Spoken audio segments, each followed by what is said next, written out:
From the black vastness of space, Jupiter rises like a sleeping titan that has never stopped dreaming of fire. Its presence dominates everything, a colossal whirlwind of endless clouds that hides within its depths the oldest secrets of the solar system. Today, I am the first to challenge its reign, the first human being to dare look this god of gas and gravity in the face. As my ship approaches, I feel that I am not only crossing a physical boundary, but also stepping into the unwritten chapters of cosmic history. I always thought the cold of space would be the worst thing a human body could feel. But no. What truly freezes you is not the temperature, but the certainty that every meter I move toward Jupiter's core brings me, inevitably, closer to death. And yet, here I am, clinging to the hope that down below, in the final layer of this gaseous monster, lies a fortune that will change my family's life forever. From my panoramic window, Jupiter is not just a planet. It is a primordial force born from the chaos of the solar nebula, a voracious collector that, since its earliest days, mercilessly devoured the debris of creation.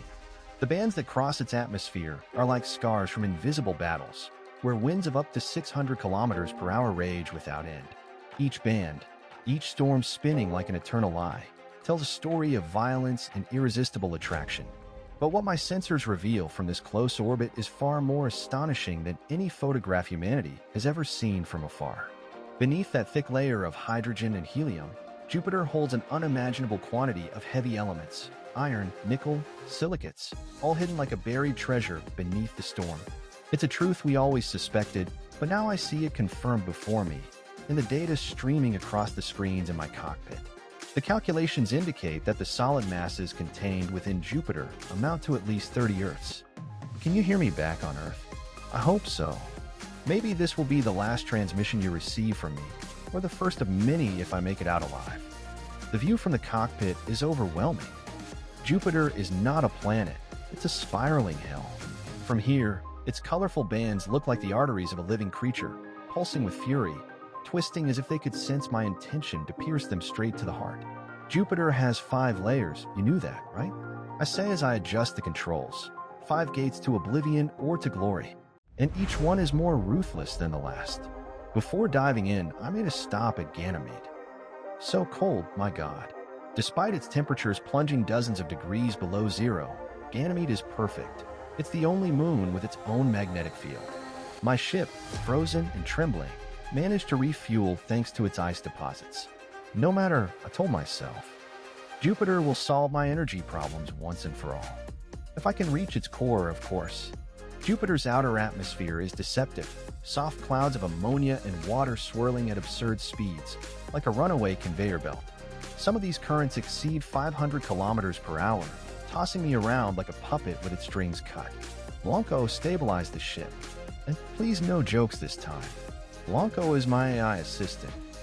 It replies, as always, with that metallic voice that tries to sound reassuring. Here I go. The Great Red Spot. The place every sane astronaut would avoid. But not me. Down there lies the key.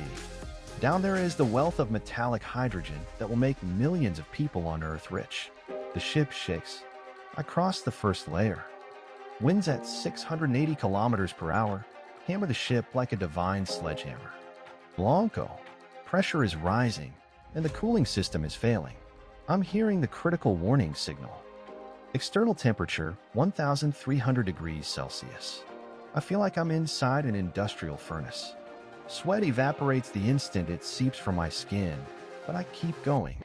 There's no turning back. The ship plunges into the second layer. The stench is unbearable, a disgusting mix of ammonia and sulfur, like a planetary slaughterhouse. At higher temperatures, ammonia combines with sulfur compounds to form ammonium hydrosulfide. It usually smells like rotten eggs. 30 worlds, each potentially with its own story, its own oceans, and maybe, just maybe, its own life. But Jupiter, in its dawn, didn't give them that chance.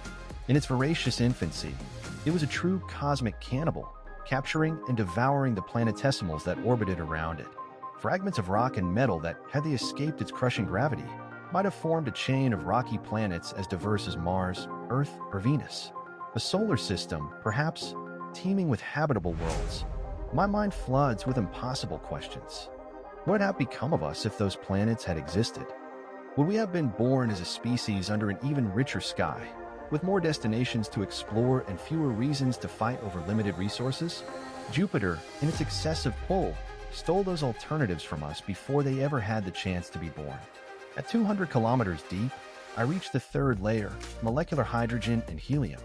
Sounds harmless, but the pressure is already crushing me, as if I were carrying an entire city on my chest. The initial cold has been replaced by unbearable heat. The human body was not made to endure this, I think, as I checked the systems. Pressure, 3,089 bars. Temperature, 1,890 degrees Celsius. The air feels like it's turning into liquid. I breathe with difficulty, as if I were inhaling molten lead.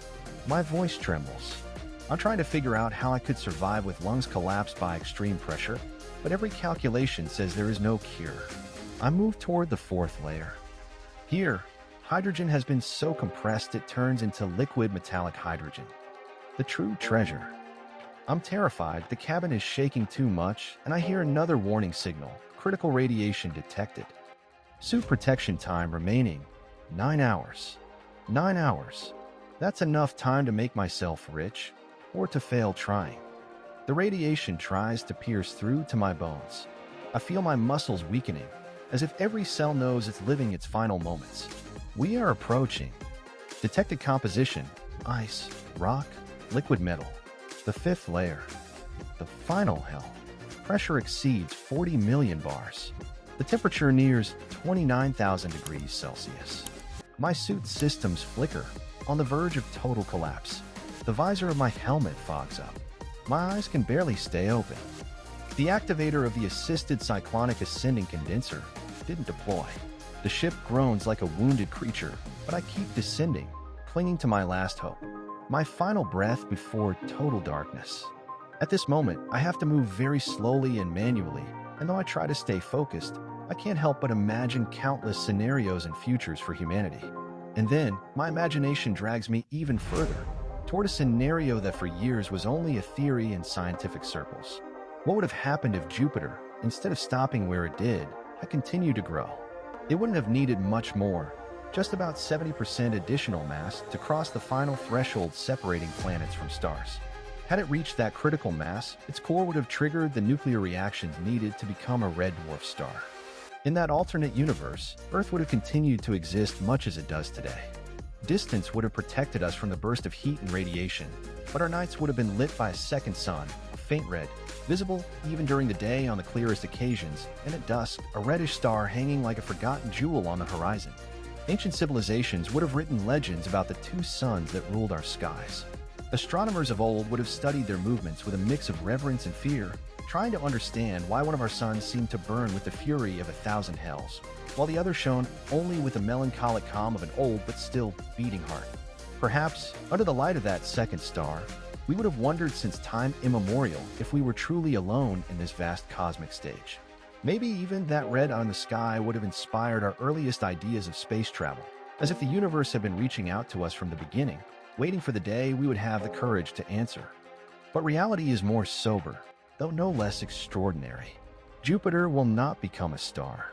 It lacks the necessary fuel to ignite that inner fire, and its destiny remains what it has always been, that of a gigantic guardian, an unwitting protector that has diverted countless comets and asteroids that otherwise would have struck Earth. Its role as the shield of the solar system is secure.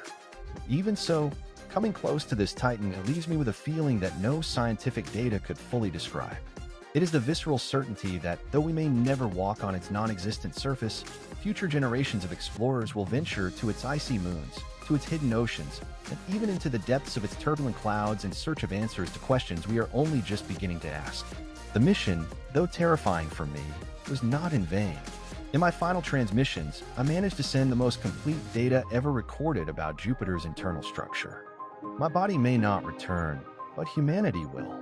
The technology we develop from this expedition will bring us one step closer to taming gas giants.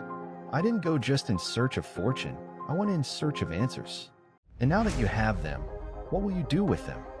Will you keep dreaming of reaching the stars, or will you fear the price of doing so? Blanco, if you can still hear me, save a message for my family. Tell them I found our future home. What other secrets does Jupiter hide within its endless storms? Could it, perhaps, hold a key not only to understanding our past, but also to our destiny among the stars?